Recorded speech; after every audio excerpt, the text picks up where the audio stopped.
Bonjour à tous.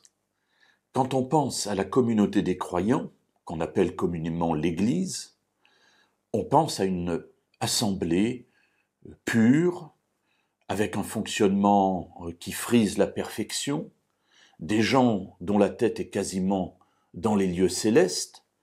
Bref, on ne s'attend pas à voir dans la pratique des personnes qui forment ces congrégations des choses condamnables. Alors oui, on a un haut état d'esprit de ce que peut être l'Église ou de ce qu'elle doit être. Et puis il y a la réalité. Et la réalité, parfois, est un petit peu différente de ce que l'on attendait.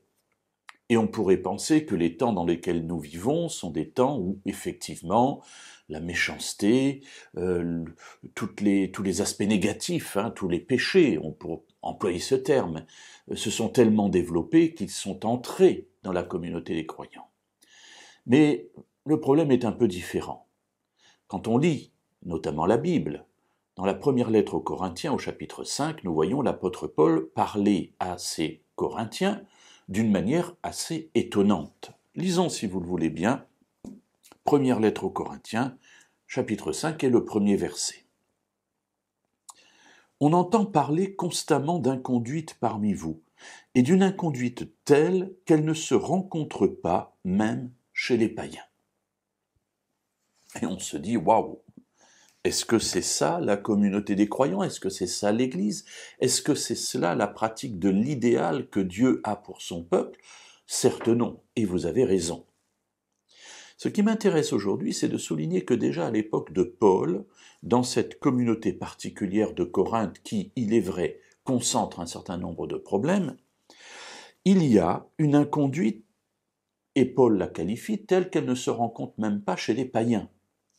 Alors il va développer, c'est au point que l'un de vous a la femme de son père.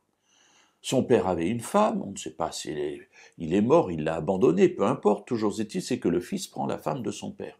Et c'est quelque chose qui est absolument impossible pour la loi de Dieu, pour le judaïsme et pour ce qu'il a exprimé concernant l'union entre un homme et une femme.